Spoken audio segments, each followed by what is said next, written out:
Hey, BQ here, dropping a disclaimer again this week. I do not know what's going on where the my podcast microphone is not the one recording for whatever reason.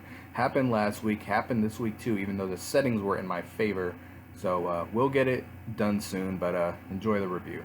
Hey everybody, welcome to the King of the Mountain podcast Slammiversary edition, reviewing the show from last night. I've got Terrence from Southeast with us again here, and Ro the Great will... I'll add him in a little bit later. He's running behind, and we're going to add him and do this three-way. But right now, just me and Terrence. And Terrence did a really good job on the podcast last week, so I had to bring him back in. Terrence, man, let's get right into this with Slammiversary. I haven't got a chance to talk to you a whole lot about it, so I don't know your thoughts. But what were your overall thoughts on the show? Old school TNA at its best. That's all I can say. It took you back to the early years when they first started the weekly pay-per-view, and to the point where they went on what was that, FS1 at the time. It brings you back to those days. You know, it was just wow. I mean, what more can you say? I mean, you heard "This is awesome" chants, and when the last time you heard that in the Impact Zone? So just wow, and thank you, Jeff Jarrett. That's it. Yeah, I was thinking the same thing. It's been a little while since we heard the "This is awesome," and I think the "This is awesome" chant is really over. I don't know if overexposed is the right word. It doesn't mean anything anymore for the most part, because it's like it happens almost every match, what it seems like, in other promotions. But in the Impact Zone, we have not heard that in quite a while. And I don't think it happened outside of the first match, but just the fact that it happened, period. No, I think it happened, the holy shit chant, I think we got that during... Yeah, we got that. We definitely got that one. Yeah, so it was great for everybody to wake up a little bit, and it was a pretty good Impact Zone crowd. I think there were points where they were out of it, and we'll get into that for sure. But this was a great show. Man, there was only one match that I really didn't care for, and when the time comes, we'll get into that, and we'll see which ones you really liked and didn't like. But I was very entertained. This is the first pay-per-view that I've seen in a while, because I was at the last Slammiversary. I was at the last Bound for Glory. So this is the last pay-per-view I've seen since like Bound for Glory 2015, I think. So I was appreciating it in a different way. I think I like the other ones better because I was there for them. So it's hard for me to say. Like, for you, was this better than Bound for Glory and Slammiversary last year, just watching from home? Man, that's tough. That's tough. I think I'm gonna put it in the contents of, I think this pay-per-view had more writing on it. I think it was more specialer because of special. Because last year they were going through the thing of the ownership, who's going to have ownership, is Bound for Glory going to go on? So it sort of was a field of, is Impact going to be here? Where this show, you had to build up, you knew the ownership was in good hands. So this was more of a special show, sort of say, that you knew come tomorrow the light still was going to be on.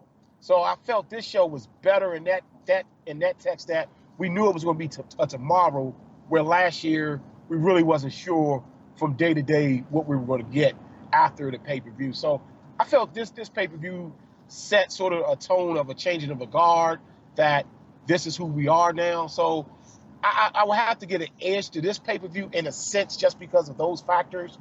But nevertheless, it was a good pay-per-view. Was it better than last year? Maybe, but I just think this one just had more of a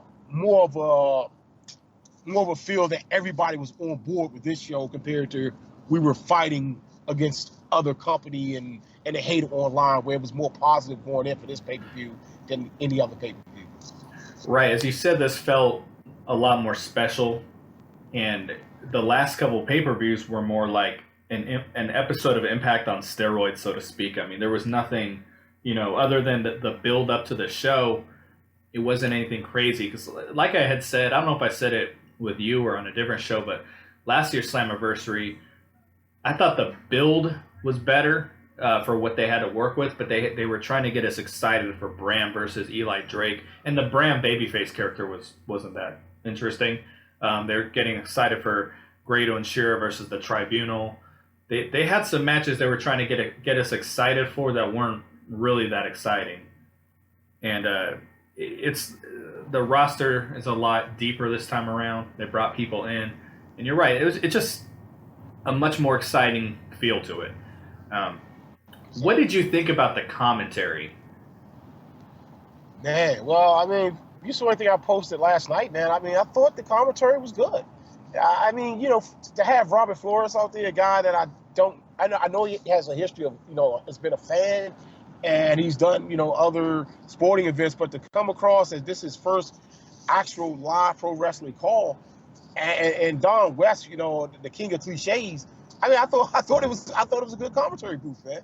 You know, so I wouldn't be unhappy if those guys did another show, felt in, or if, you know, TNA started to do some type of specials. I wouldn't have a problem with Don West and Robert Flores. I mean, I thought it was really good, you know, and compared to what we heard over there with the New Japan broadcast, I thought it was excellent. I thought I enjoyed it. I thought Robert Flores was missing a little bit of a punch. His voice almost fades into the background there were times where I don't know, maybe it was a good thing, a bad thing, whatever, but there was times I was more focused on the action and I forgot people were talking, which yes. I mean, I guess that's a good thing, but that is a good thing. But there were times, I guess, I don't know. I think there's kind of good and bad to that, but they did a good job. I think he slipped up on a lot of things. I mean, we got a Chris Masters, we got TNA World Title, we got there were a few things he said he slipped up on, but with the EC3 of a hell, with title the EC3 of a hell, you know, things like that. But yeah, I think I think Don West called him EC Carter at one point. Yes. Yeah, yes. And then he's kind of stopped for a second because it was almost like he's replaying it in his head. He's like, wait, EC. Okay, no, that's not right. little bit of rust, but I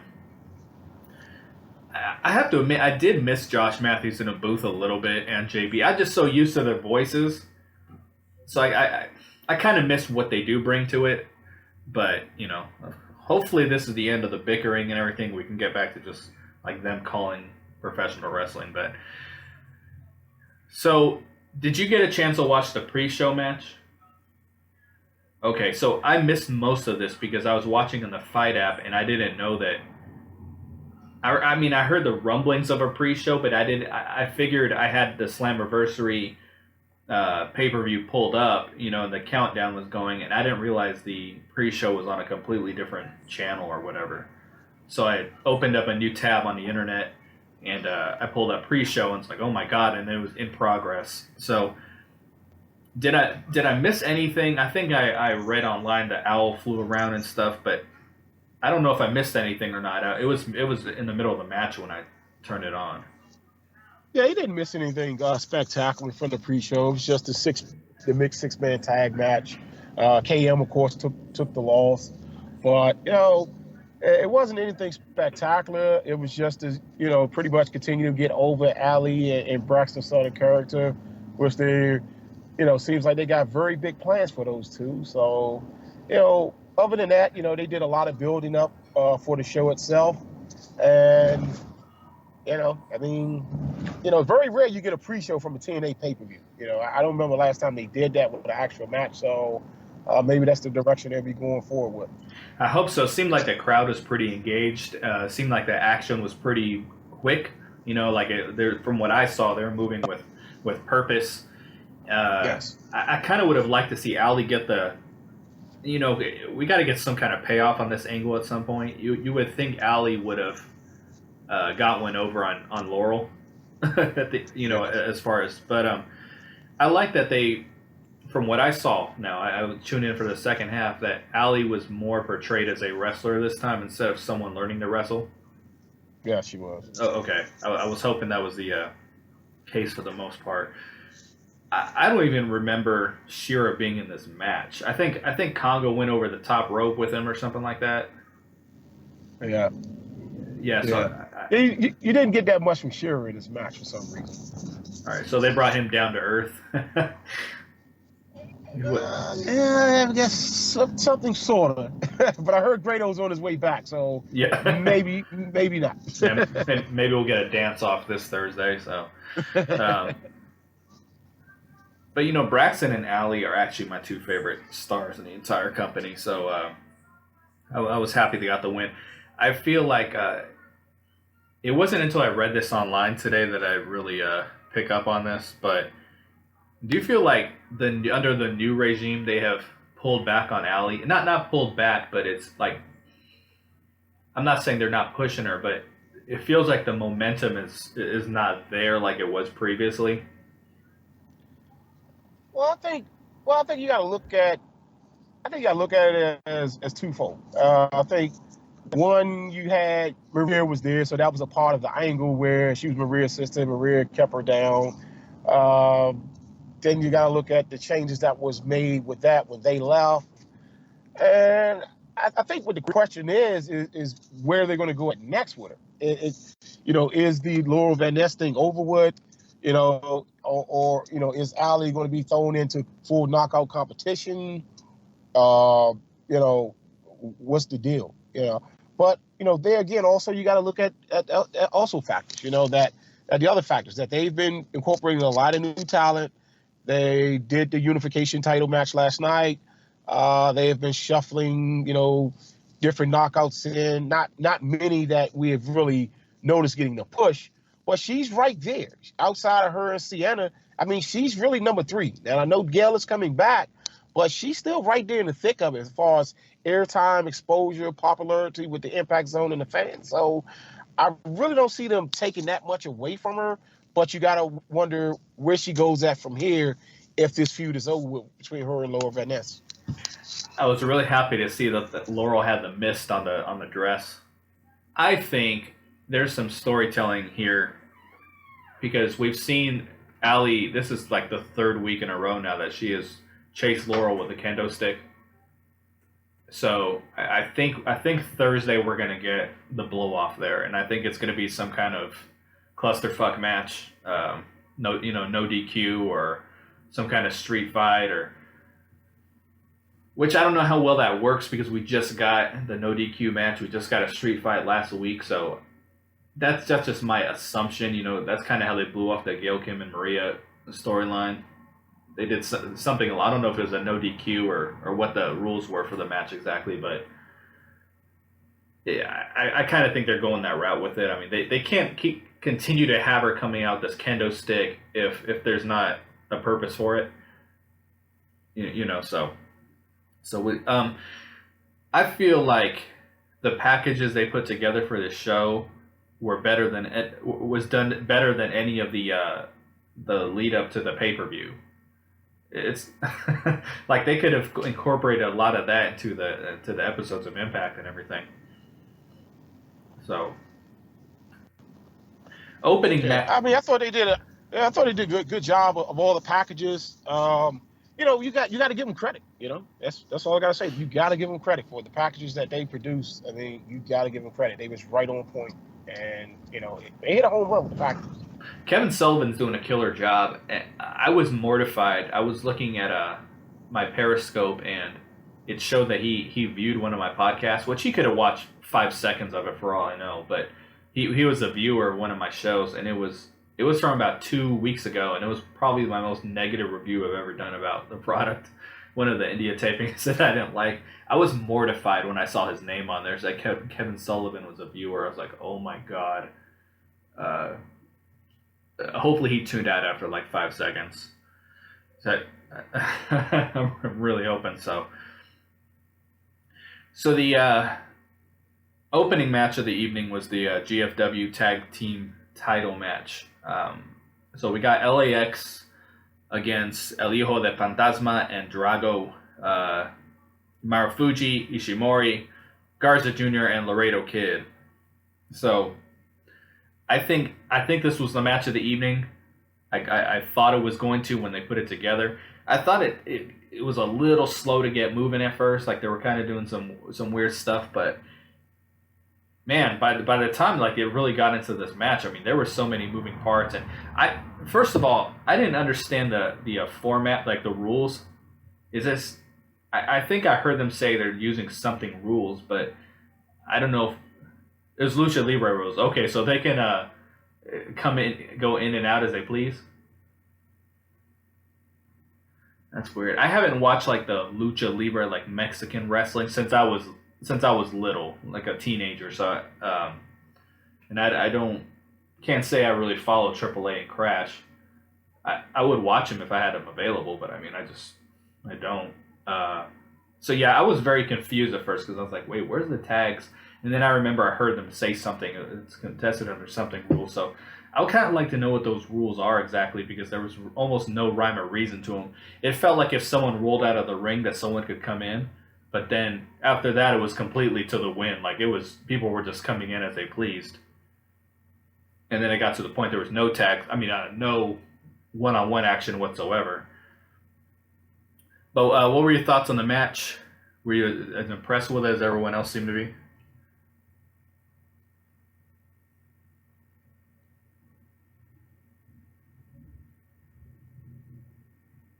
Are you there? Okay. Were you as impressed with this one as everyone else seemed to be? Oh, definitely. I mean, that's like I say, that reminds you of old school TNA. I mean, the action was fast paced. The moving parts. I mean, you couldn't keep track because it was a move here, it was a dive here, it was a flip here, it was a near pin. I mean, it was crash and burn, brother. I mean, it was what TNA was meant to be. And now that it's Global Force, it's Impact. I mean, they put on a show. And for an opening match, that was a hard match to follow for the rest of the pay-per-view. But, I mean, if you keep all those teams around or you let each team have a feud with LAX, I mean, you're going to have a good tag division. And I don't know if that's possible, but just the elements you got out of that match, the action, the competitiveness, I mean, it was just total nonstop action. And this is what the tag team visions need to be. It doesn't need to be big guys that can't be athletic. It need to be guys that can fly around. It need to be guys that's going to excite the crowd. It's going to have everybody on the edge of the seat, whether it's This Is All Awesome Chance, whether it's, This Is Wrestling. I mean, this is what they really needed. And to start off the pay-per-view with that type of action is just a thumbs up all the way around for me. I think this is where promotions, such as the company, such as Ring of Honor, even Lucha Underground to an extent, I think this is where they win when they start mixing in various styles into the match. And I forgot who I heard say it. It was about a year ago. It might have been Bret Hart. I don't know. Saying that, like with the WWE developmental system, like they teach you to wrestle a certain way, like their way, right? And it gets to the point where,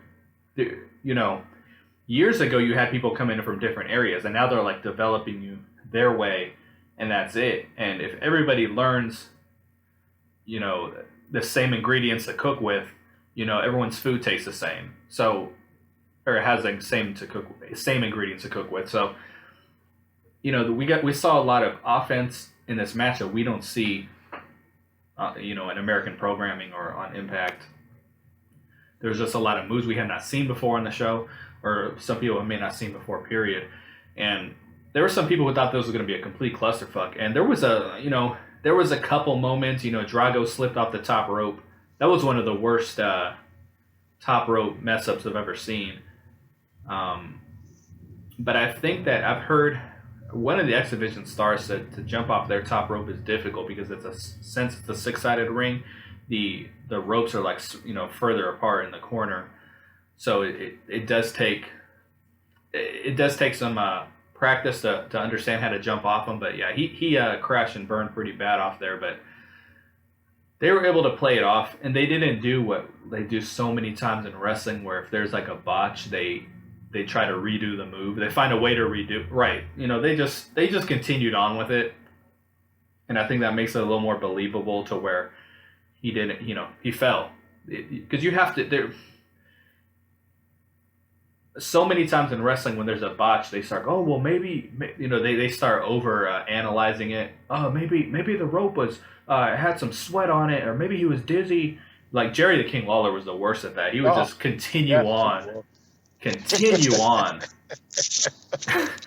So they kind of like, okay, he fell.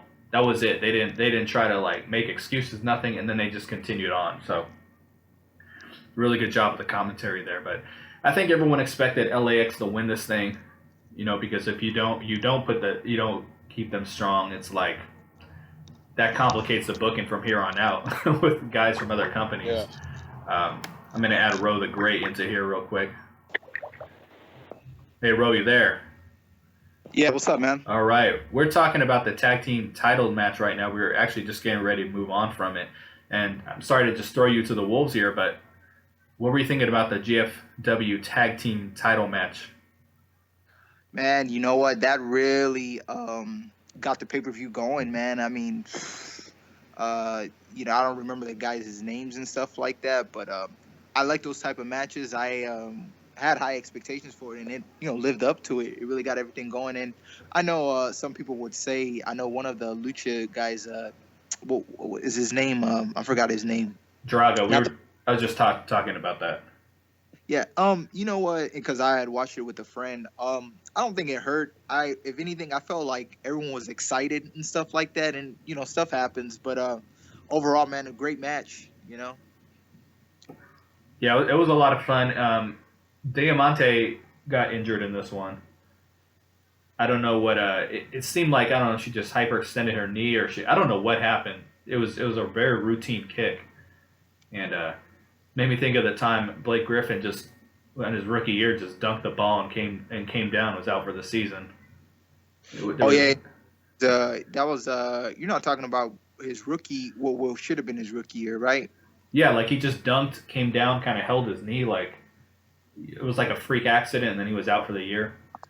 Yeah, I think with Diamantes, I don't think, because after I had read some reports that it looked like she, it was nothing severe, but it looked like, because she was going for it looked like a big boot, and I thought it was a hyperextension, but hopefully she's all right though, because I really want to see her chop it up in the knockout division. But you notice Conan also said after the match that they were gonna add a new member, but that never really happened. So did you get the information that TV Guide kind of spoiled a few things? Because I think that might have changed the plans a little bit on that, because he teased it and it seemed like it was going to have some kind of effect over the night, and then nothing happened. Well, according to TV Guide, and what's actually crazy is didn't only spoil for this upcoming Impact, but as well as the next week's too. But according to TV Guide, the actual announcement for the new member, it was gonna be announced on this upcoming episode of Impact.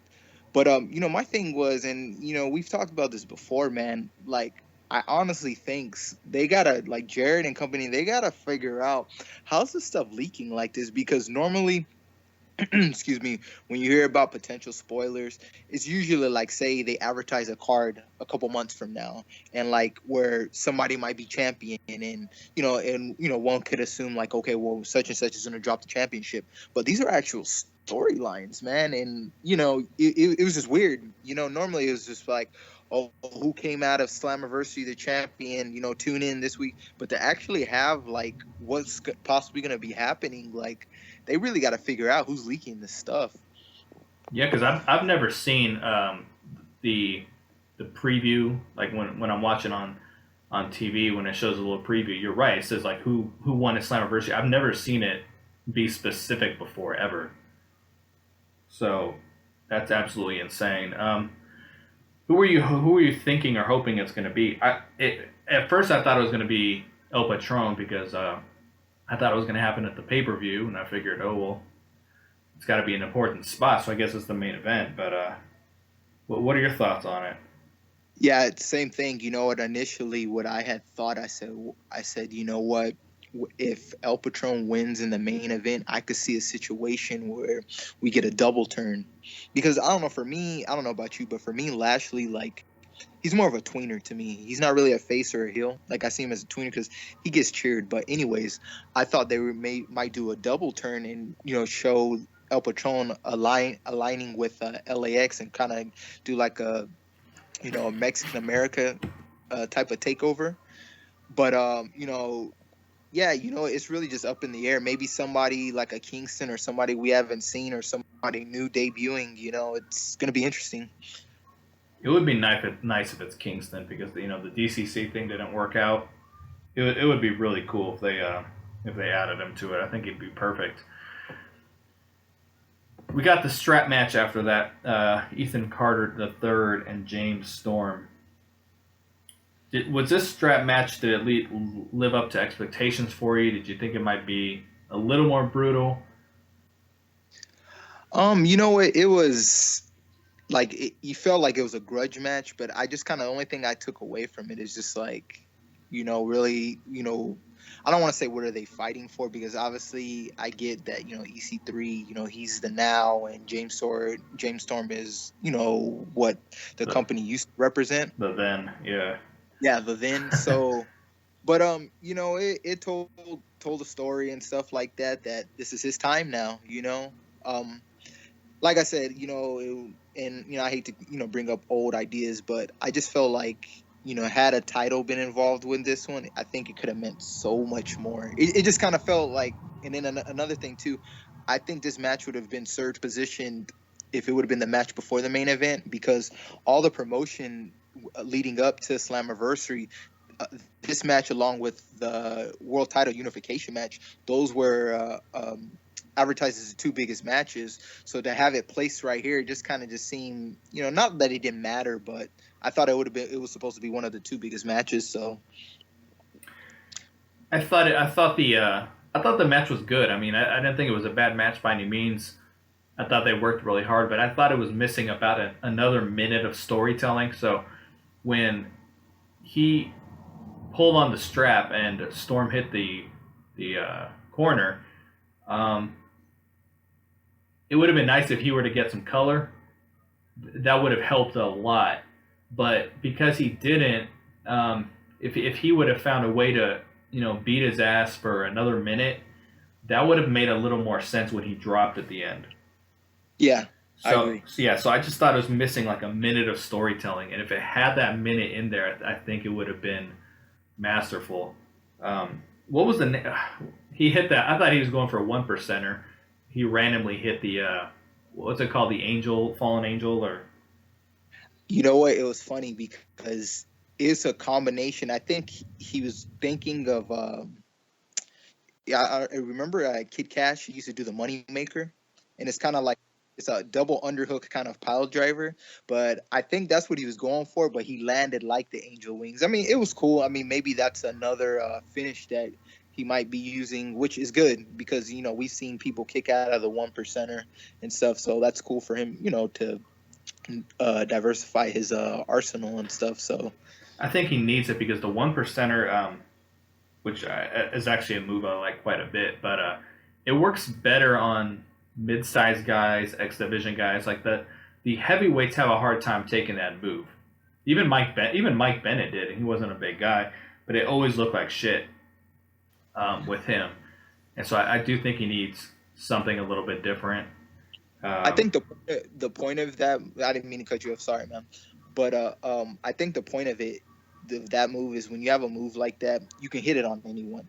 Like if he were to use that double underhook driver or sit out thing, like how many people is he going to be able to hit it on? I mean, I guess majority of the roster, but just say if he were ever to feud, and I know they're both heels, but if he ever were to feud with Congo Kong, can you really buy him hitting that move on Congo Kong? You could see him hitting the 1%er, but that move, I mean, Yeah, James Storm's a big guy, so I mean, if he got him up in it, I think he could get a majority of the roster. But I do think the move doesn't always look very good, and maybe it's because he's so much bigger now than he used to be. Maybe that's part of the problem. I like seeing James Storm use the 1%er. I thought that was pretty cool. It'd be interesting to see where they go with this. I almost thought they were going to have Steiner take him out on the way to the ring. That would have been pretty cool. I stand by my prediction. I think James Storm is going to be done at the end of the year. I know that his contract is up at the end of this year. For all intents and purposes, if you read his interviews, I'm pretty sure he's heading to NXT after this. there's a completely different way from how he delivers his interviews now to back when he, came over to Impact. Well, they offered me more money, is this and this, and now it's kind of like, oh, it didn't work out, but the door is open. Like, I'm almost positive he's done everything he can do. He's probably going to get a little quick world title run, and I'm sure of it that he's going to move on. And I really think that the way they're going to do it, I think he's going to feud with EC3 through a majority of the year, and I think he's going to lose a career match at the end of the year. So you don't think if he got a final world title run, you don't think that would be a way of trying to keep him on board? Because I whether or not he stays with the company and stuff like that, I've always kind of just pictured him, since he's an original, maybe he would take more of a backstage role. Maybe be an agent. I mean, I don't know. I don't know what his career aspirations are. But if he does leave, I at least hope they give him one good title run and stuff like that. So at least he could feel like, hey, he got that one big world title run, because his initial one, it was relatively short, if I recall, when he beat Kurt Angle and stuff. So, I mean, but hey, I mean, we'll see. I mean, I've enjoyed him with being in the company and stuff, but if he wants to venture out, more power to him. I think it's going to happen. I think EC3 is going to win the world title from El Patron, hold it for a few months. I think he's going to drop it to Storm at Bound for Glory. Storm will hold it for a little while, and then I think they're going to have a rematch at the end of the year and career match. I'm very much calling that right now. So, no DQ match. Jeremy Borash and Joseph Park against Josh Matthews and Scott Steiner. How did we not see this coming? The whole final deletion, not final deletion, but a Great War angle. I not a single person I know called this, and I almost feel like, duh. How do we not? Well, go ahead. I'm sorry. No, continue.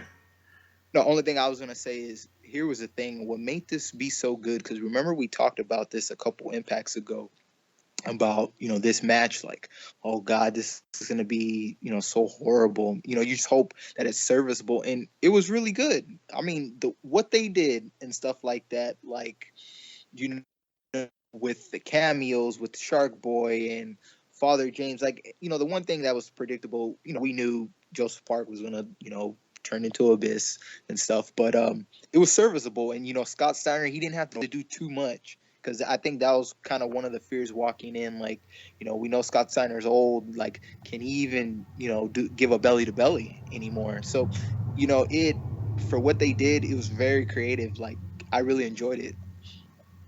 Yeah, I don't think anyone was expecting that. I think it was probably one of the most entertaining matches of the evening. Everyone seemed, for the most part, to really enjoy it. If you understand the way Impact has been doing stuff as of late, especially with, obviously with the Hardy stuff. I read online today that they're coming close to an agreement with a broken gimmick or whatever.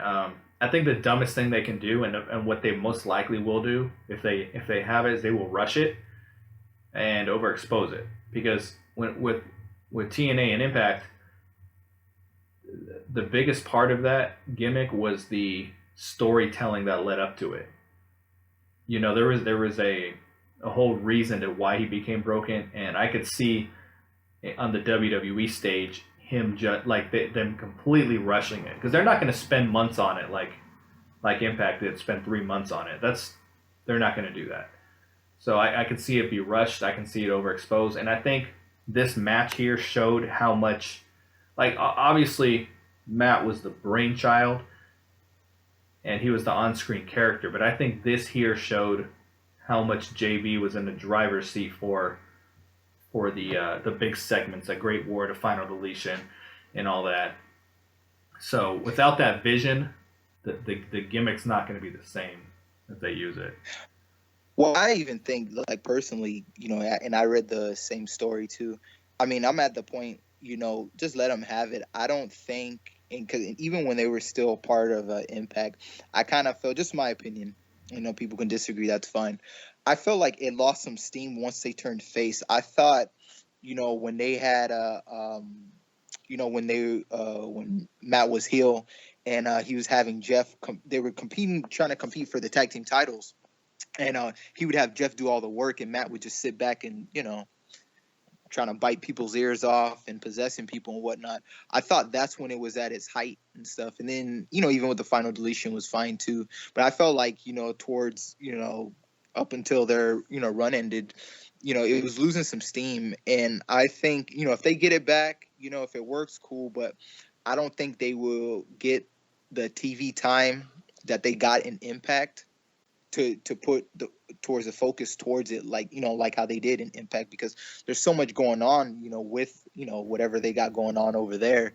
So in Impact it was more like the focal point pretty much. There's times we'd kind of complain as fans sometimes, like, damn, do they have to take up the whole show? So, and I can't picture them getting that much time over there. I could be wrong. I mean, I'm sure somebody will tweet it. I mean, that's not something I tune into, so whatever. But I mean, if they come up with a deal and that best serves Impact, then hey, more power to them. Exactly, and I'm over the gimmick. I mean, it's old news to me. But if they work out something that works for everybody, awesome, good deal. But I think most people know it's not gonna. It might initially, but it's not going to get over the same there. It'll hit a bigger audience, but it's not going to be the same quality of gimmick. But so this match, I was pretty impressed with Josh's athleticism. Mm-hmm. Me too. I was worried when he wrestled the Indian Jobber because he looked like he couldn't work, and I wish they would have gotten Josh Matthews maybe a better opponent for that. Mm-hmm.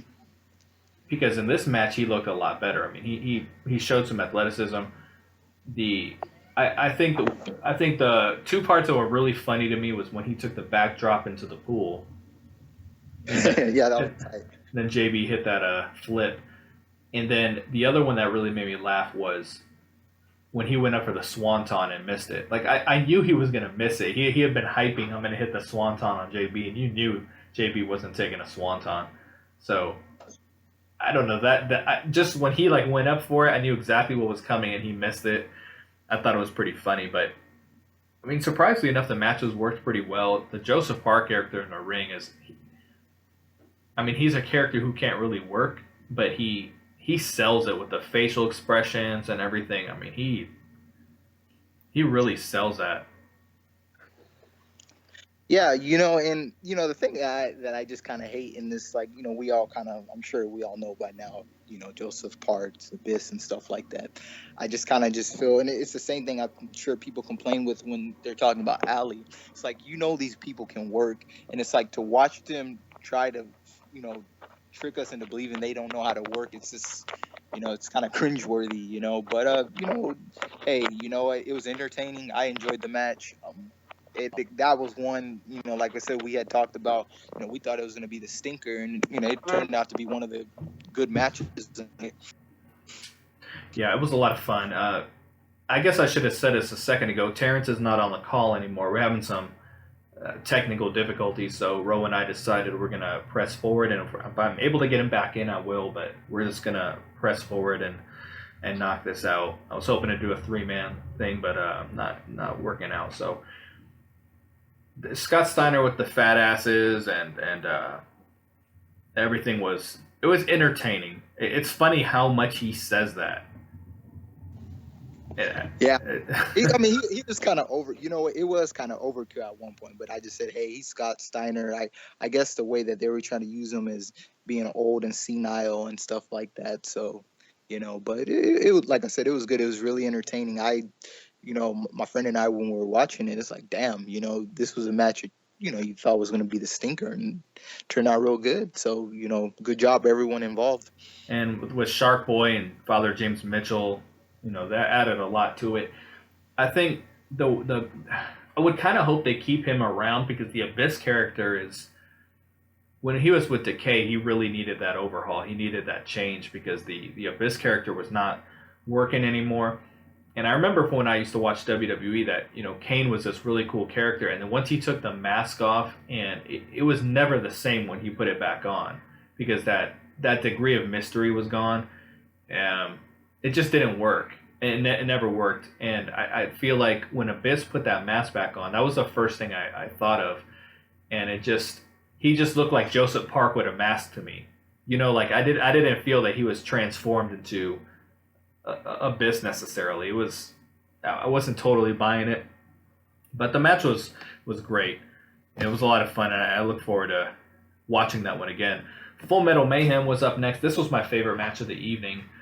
It was probably a couple minutes shorter than I would have liked. It seemed like it might have been a little bit rushed, and I think the one, if I had to really nitpick, was the placement of this one, because when they introduced the tax, we just saw tax. Josh Matthews took tax the match before, and which was great. That shows a dedication between Josh and JB to the company.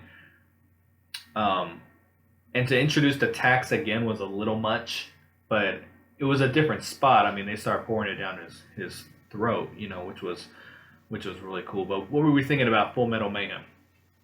It was great. I mean, at first I had my reservations about it because wow, you're having this tag team match, intergender tag team match. I can't recall when I've ever seen one like that. But it was cool. Told a story. Both couples hate one another. There were some moves, like I think the one where they poured tax down Eddie's mouth, and Davey kicked him. I cringed because it's just like that. It looked like it hurt so bad and stuff. And then seeing is it Alexa? Is that how you pronounce, or Alicia? I'm sorry. I think she did a splash to Angelina, and I was just like, wow, like I thought the guys were going to do most of the heavy lifting, but the women delivered too. I mean, it was really nicely put. Alicia's a little daredevil. She did that crossbody off the top, and she got some air. Mm-hmm. As far as like a ring general and everything, that's not really her thing. But the high energy, the jumping around, like that works for her. I do like her a lot. Her and Angelina did a great job, and I thought the match was really well done. I think it was maybe missing a little bit of drama that we needed, but that's because I think it was a tad bit rushed. I feel like this was the one where like, hey, we need to cut short a little bit because maybe we're running over or whatever. Here's the match that I thought was the stinker of the evening, and that was Sanjay versus Loki, the X Division match. I was so bored watching this. Now, at first, I had tweeted out, I haven't seen storytelling in an X Division match like this in a long time, and I still stand by that. It was storytelling instead of like running and flipping and diving and jumping, but we needed some of that, and it never got to the next gear. Every time that Sanjay started making a comeback, it was gone in 10 seconds. And it reminded me of like 80s wrestling where the heel just dominated the entire match, put him in headlocks for half an hour, trying to choke him out. The babyface would make a comeback and then lose it. It was booked very much like that, and I really think that's what they were going for. I just don't think it worked. What do you think of the match? I thought, after the match was over, because at first we were watching and I watched with a friend, and it felt like it was missing something. It never got into that second gear. I'm of the mindset after the Full Metal Mayhem, the matches following, I think the placement of the matches kind of hurt the matches itself. Like I kind of felt like this match, had it been right after the tag match, or even if it had been the opening match, I think it would have been received different, because I felt like up until this match, all the matches, man, were just they were had everyone just going, I was really into everything leading up to this, and then this was a match where the flow, it felt like the flow changed. All the other matches, high energy, the participants involved. And I don't know if it's because, the high flying aspect or whatever, but, it just felt like when it got to this one, and it wasn't a bad match, it did tell a story, as far as, the history with, Sanjay's eye and stuff like that. But I just really think the placement of this match hurt it more. If had it been anywhere else on the card, I think it would have went over better than it did. It really took the crowd out of the match, and they didn't bounce back until halfway through the main event. They were sitting on their hands for this one, which caused them to end up sitting on their hands for the knockouts match after this. I think the one positive I'm going to say is that every fall was not rushed. There wasn't like the bullshit falls that we see in these where it's like they hit some, garbage move. Like, Matt Hardy's side effect hasn't beat a single wrestler and ever since he's used it. But if it was like a 2 out of 3 falls match, he would have got a win with that. So we didn't get any bullshit unbelievable falls. So I think that was cool. I think the finish where he did the springboard into the Warriors way, that was excellent. Oh yeah. I actually thought Low-Ki was going to win this. Me too. Dare I say these two, for me, maybe just don't have chemistry because I didn't like their first match. So I don't know if there's something that these two are lacking in the ring together. You know what? For me, the one thing I look at it as is, when we think X Division, I think a lot of times we think of, high flying action pace, but we kind of forget and this stems back to the old WCW cruiserweight days. For every Rey Mysterio, Kidman, Ultimo Dragon and stuff, you had your Dean Malenkos and other guys who were mat technicians where they didn't rely on the high risk moves and stuff like that. So I think when you're talking with Low-Ki, and Low-Ki's a guy that I would think moving forward, it might be time to elevate him. Hell, I think you could even put him in the main event. Have him challenging for the world title and stuff. Just because with his style and stuff like that, it's not an ideal X Division style, And that was just my thing because I'm thinking, the same thing. Like, if Sanjay was working with maybe a Trevor Lee or Andrew Everett or a Matt Sydal, I feel like we would have been more on our feet and stuff. So maybe it is, just the styles don't mesh well together. But that was just what I took away from it. I said, maybe, Low-Ki 5-time X Division champion, maybe it's time to elevate him, grand championship level or hell, world title picture. It'd be something fresh. And you make a point, and I've made the point on the podcast too. The X Division is also, it's a lightweight division. It's a cruiserweight division. It's not necessarily run and flip and jump and dive. And I've said that I don't really care for that kind of wrestling. I like it, but I don't like the choreograph, like the Ricochet and Will Ospreay. Like that, I don't like. That's the dive just for the sake of it, because that's what the X Division was last year. Is a really slow paced match, and then to make it X Division, they would do a dive or jump over the top rope just to do it. And I don't like that. If it has a purpose, I'm good with it. So I think everything made sense in this match. They didn't do anything they didn't need to do, but it was just, for me, extremely boring. I think the best thing Sanjay ever did was shave his head, because when it was showing those old clips of him with hair, like he just looked like some jabroni. I mean, but I do think they really took, and I talked to a few people in the Impact Zone. They were pretty bored for this one, and they agreed that it took them out of the match, or they were out of the match, and then it bled over into the next one, which was the Women's Championship match. They called it the GFW Women's Championship. They did not introduce it as a knockout. So I hope they're not retiring the knockouts name. That would really suck. I hope it's just GFW knockouts. I really hope they don't do that. I think most of us like that name very much. This match, a lot of people hated this match online. I didn't. I think wrestling fans want to book the card way too often, and sometimes you need a finish like this. Yes, the crowd is bored. Rosemary had an amazing entrance. Yeah, I agree. Yeah, it's for me, this was kind of, if I had to say one match out of night that really kind of just like fell flat for me, it was this one. not so much just because of the outcome, because I like Sienna, but I just kind of feel like, and I know you had said like when there's a difference between losing a one-on-one match and losing in a tag team match, because when you lose in a tag, it's like you lose it as a team.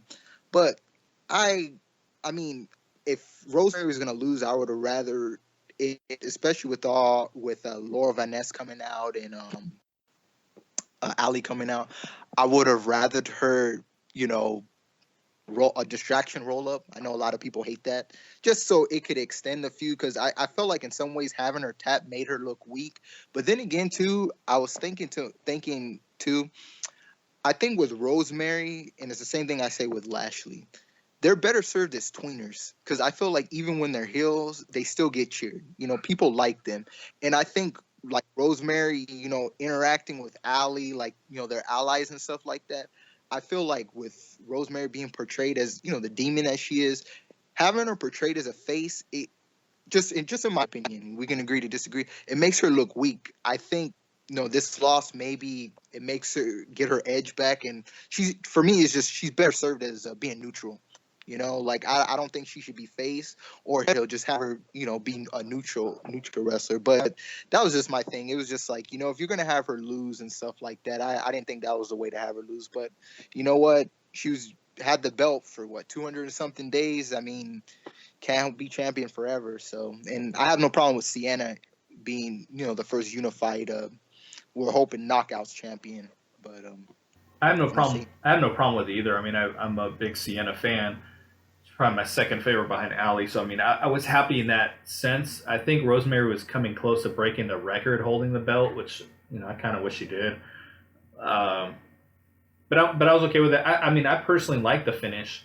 I thought it was really creative. I just think it lacked drama. I think Laurel's element to the match was really unneeded, and I think it took away from the focus of the match to where they could have, better served that 60 seconds combined to mix it up in the ring. But I like the whole idea of her choking on the mist, how it was coming out of her, between Sienna's fingers, and then she blinded her with it, which I don't think that got over to the crowd exactly what she did. But I thought it was creative. The submission move that Sienna used in the MMA world really should make you tap out. Like, that's not one of those. So like with El Patron's cross arm breaker, because I used to be a combatives instructor in the military, and I used to teach people that move. That move, if you really put that on, you tap out immediately, unless you're double jointed. There's no rolling around and all that bullshit. That is an immediate tap. And I'm kind of glad they told that story with Sienna's submission move, but I think at this point she just serves better as the dual champion, because you don't want to keep Rosemary with the belt for several more months until Bound for Glory. I mean, I think it's good to have Sienna with the belt. Rosemary can maybe get it back, and then her and Gail Kim can do business at Bound for Glory. I just think too, it was just like to have, when I seen Ali run out, I thought, okay, maybe this will be a way where Ali and Rosemary start feuding. Like, I think to have all that interference and not it affect the match, that it just didn't make any sense. Because like when I seen her come out, I was like, watch, Rosemary's gonna be distracted, then Sienna's gonna capitalize, and then she wins. At least in that way, you're looking as like, okay, Rosemary's now gonna have issue with Ali, and then hey, now you got a new feud going on and stuff like that, because they really got to pull the trigger on Ali. I don't know how much longer can you do the Ali, Braxton Sutter, Laurel Van Ness, KM, and Congo Kong. But yeah, and to see Laurel Van Ness even run out too, that's when I seen it. I really think that really put the dagger in the match too, because it's like, what are you doing? But it is what it is, man. I mean, like I said, congratulations to Sienna. I think she'll do fine, and I think we're probably going to see a whole new layer in Rosemary's character, seeing her chase the belt. So that should be interesting. I think that'll be a lot of fun. One match we forgot to mention here, I skipped over for whatever reason, was Eli Drake and Chris Adonis against D'Angelo Williams and Moose. I think this was done really well. You know, Moose should have done a majority of the work, and he did. He took a majority of the punishment, and he did. But I think D'Angelo Williams, you know, for anyone to not be impressed with what he did, you know, this was the best showing by a celebrity by far. He did an excellent job. You know, he overshot a couple moves like the cannonball in the corner and everything, and obviously the big splash to finish the match. But were you as impressed as everyone else was? Dude, this was like one of my favorite matches on the card too. Once again, it was another match where I walked in like just be serviceable because we've seen so many celebrities when they get in the ring, they're limited or the established wrestlers looked as a goof, to make them look good. And he was getting beat down some. I mean, like you said, whether it was the frog splash where he jumped too far or the cannonball, the fact that he was even attempting those moves, to me, that was what was impressive because a lot of times you see it's a suplex or a clothesline or a ground elbow, hip toss, like, wrestling 101 basic moves and stuff. So for him to do those moves and feel comfortable to do those moves like that, that exceeded the expectations of the match. Like I said, I walked into it just saying, just be serviceable. And I'm just glad Eli Drake didn't eat the pin. That right there, I was like, all right. Once I seen it was Adonis, I'm like, all right, cool. I'm all right.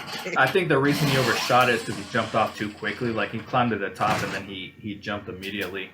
And I thought that was really good that the way that they brought Eli Drake back and put him through the table. So it was almost like they were acknowledging, okay, it didn't quite, it didn't happen the way we wanted it to happen, but we're still going to give you the ending that was intended. But, and the entrance was really good. Did you know the cheerleaders and Rosemary's Zombies were the same girls? I didn't see till somebody had tweeted, I think when they were giving thanks and stuff like that. But hey, that's cool. I mean, I didn't notice. Yeah, so that was really cool. But both entrances were cool. I really thought those were cheerleaders. They didn't look like wrestlers to me. So a lot of fun. I think I'm not familiar with the player, the big white dude that came down to the ring with him. Like he is so awkward. He's a free agent. He used to be a tight end for the Browns and stuff. And was actually crazy was the first time he appeared on Impact. You remember when I think they had an interaction with Davey.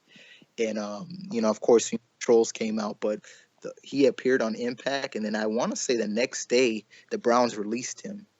So, of course, it was like, oh, well, you appeared on Impact, so that's why you lost your job, whatever. But yeah, he's a free agent and stuff. And, same thing with D'Angelo Williams. But I think he's probably, we don't know. Have you heard any news as far as, was this a one-off or is this something that he's trying to pursue? Because I was of the mindset that maybe he's still trying to land with an NFL team because I know, he's been chasing a Super Bowl championship. But if he were to decide a second career, man, from what we've seen and stuff like that, just as a first match, could you just imagine the time and just getting better working with vets and stuff like that? Like, he could be a really good addition, man, to the roster. So he really could, and from what I understand, it was a one-off, and he's fully intent on playing in the NFL. The other guy that came down, I think he was like a NASCAR driver or something. He looked so out of place. It was almost like they grabbed a fan and had him walk out, and he was kind of like half smiling and like, oh my god, I'm on TV. Like it looked kind of silly, but the match was a lot of fun. I felt really bad that Eli Drake slipped on that springboard, but at least he didn't, eat it. He landed on his feet, and they played it off. And of course, he did a great job. The crowd started chanting, "You fucked up," and he went along with it very well. I remember last year he fell off the turnbuckles. He was sitting on it to like poke fun at the crowd, and he fell backwards and flipped over. I was told that came off on TV. I was there live, but I was told it came off. I have the DVD. I just haven't watched it yet, but felt bad for him. He was trying to say, "Hey, this is the biggest night of the year. I'm gonna knock something out here that you normally don't see me do," and he kind of botched it, and it's unfortunate, but that's just the way it is sometimes. Yeah, and I think the good wrestlers or the great wrestlers, I'll use the word, is you still there? I'm sorry.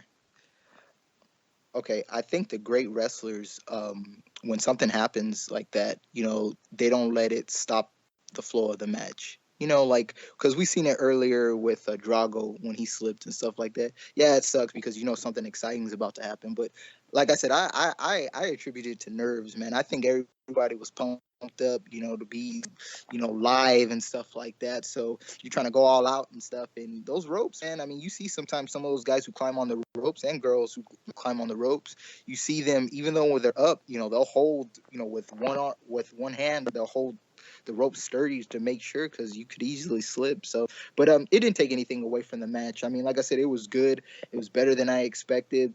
I hope we still kind of get one more one-on-one match with Moose and Eli Drake for the Grand Championship, because that was the only thing I didn't like, was the fact that he was in this match, and I mean, Moose being the champion was in the match, and the championship not being defended. I mean, obviously you're not going to defend it in a tag team match, but hopefully he can get one more shot and stuff. But we'll see.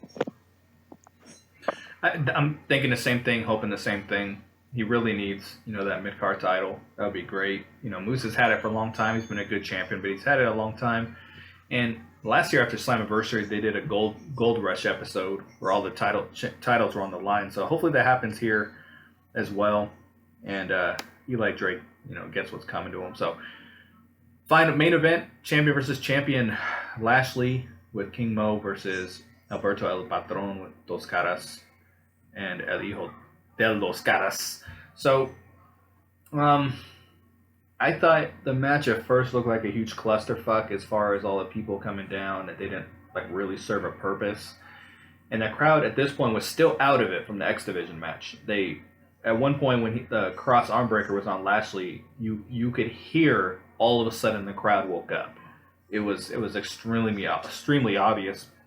But I think they were still out of it, especially from Jarrett coming out there talking, which he didn't talk very long, but you could hear a pin drop when he was out there speaking, which I thought he would at least get a hero's welcome, but that didn't really happen. But well, what was the point of that anyways? Like, I thought him coming down, because we had all heard the news of this past week, as far as the company will be now identified as GFW.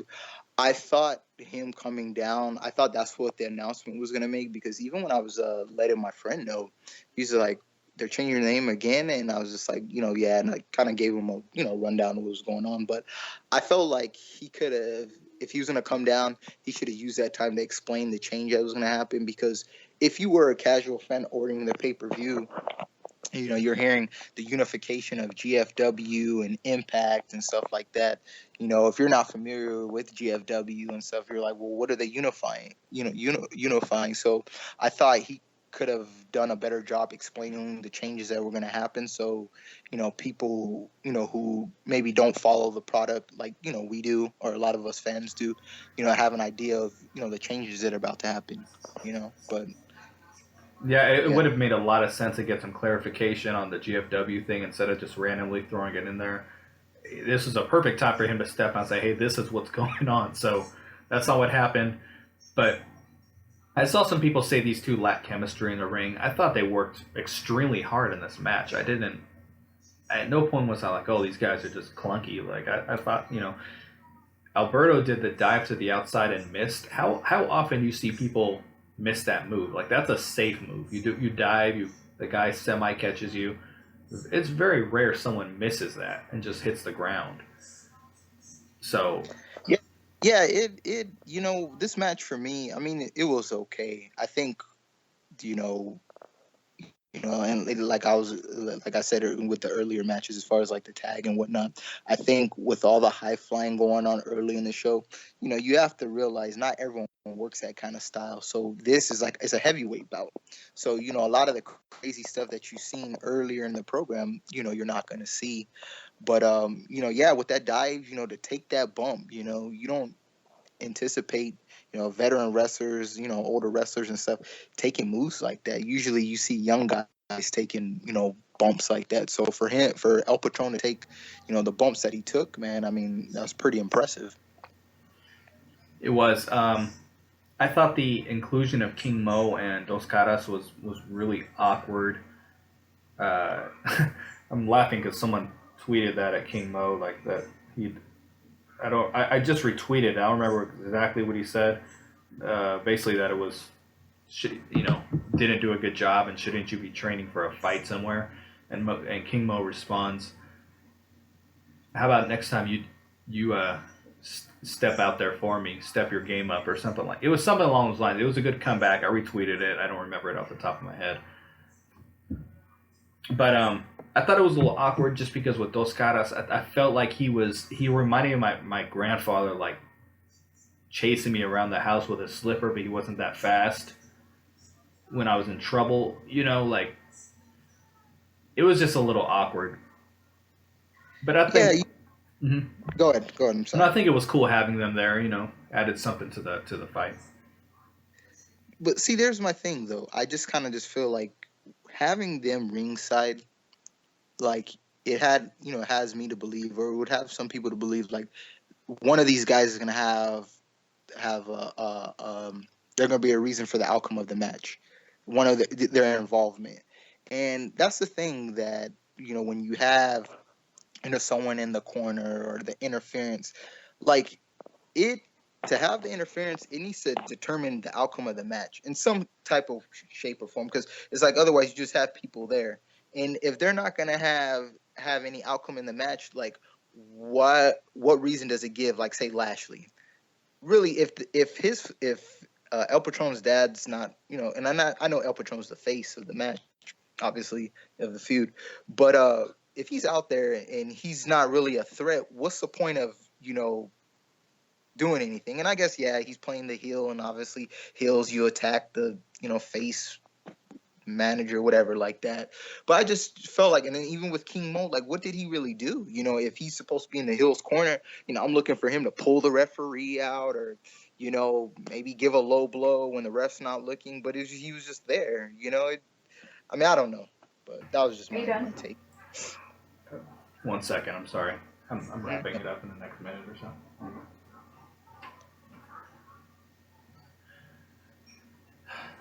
And then the match ended with the best finisher in professional wrestling, the double stomp. Awful. I didn't think that was going to get. I thought he was going to kick out. I mean, it was out of nowhere. So awful finish. I thought the celebration at the end was a little awkward too. Like Sanjay came out. Well, the first thing I'll say is I think the stomp last night, I've never seen the stomp used so much in the same event, because you had Loki, and we know that's Loki's finisher. Then in the same match, you had Sanjay, and I mean I know it was a different one because he did the moonsault version, and then I don't remember if Davey did it, but then you had El Patron. I really thought, I'm like, okay, El Patron, this match, he might, whether it's a frog splash or he's going to bust out something we've never seen him do before, because normally in big matches and stuff, main events, your guys, they tend to, do moves they don't normally do, like Lashley busting out the AA from the top rope, or Death Valley Driver, I'll call it that, doing that from the top rope. Who would have seen that coming? You know what I mean? And I found it funny because when I used to follow him where he used to work, that was a move that actually beat him one time. But, normally you pull out all the stops. It's going to take more to beat who you're facing, at that stage and stuff. So for him to win like that, I mean, look, El Patron's the champion. I was talking to some people on Twitter about it, because a lot of people, were pissed about the outcome. My thing is, I'm willing to give him a chance as long as he's a proud champion and he gives us compelling matches. Because one thing I loved about Lashley's run, and as dominant as he was, he needed to lose eventually. I felt like with this, they booked themselves in the corner because, it was time for Lashley to lose the belt, but I don't think El Patron should have been the guy to beat him, let alone the first unified GFW champion. But the one thing I loved about Lashley is, even though his matches, he as dominant as he was booked, there were some matches he'd face people. It's like, even with the match with James Storm, the story was, EC3 costed James Storm that match because James Storm had it in the bag. Even when he was feuding with Eddie Edwards, and Eddie Edwards, got some wins on him. The cool thing about Lashley is, dominant as he was, he didn't make the other guys look like crap. And that's the only thing I can ask for with El Patron. Whoever he feuds with and stuff like that, make these guys look good. If you do that, I think the fans will get behind him. Because, the bitterness is going to be, you let this guy, he came from another company, and right away he's etched into the main event. And then he's undefeated. I mean, could he have at least eaten a loss leading up to this, But, I mean, that was just my take on it and stuff. And I think they could have, if they could have really swerved us and let Lashley retain, and I think it would have went over well. But, it is what it is. Well, the Alberto El Patron Global Force champion era has begun. So I was, the last thing I want to say, I was disappointed we didn't get the new titles. So I thought Gail Kim's inclusion into the Knockouts match was kind of unnecessary because she wasn't handing a title over as advertised. So hopefully we get them in this next episode of Impact. I don't see why we wouldn't. I'm pretty sure we're going to know what they look like tonight, with the spoilers. So we'll see. But good pay-per-view, really good pay-per-view. I think it really delivered. I only saw one person complain about it. Cage Side Seats, which is super anti-Impact, gave it an A-. So, I don't remember last WWE pay-per-view that got an A rating. So, I mean, not that I'm paying attention, but there was a long time I followed the company, and, there's always 7 out of 10, 7.5. So, great effort, great job, and we're going to see what happens when next episode of Impact Wrestling comes on this Thursday, and the Global Force Wrestling era has begun. So, for Bro the Great, this is BQ. Thanks for checking out our coverage on Slammiversary, and talk to you guys next time. Peace.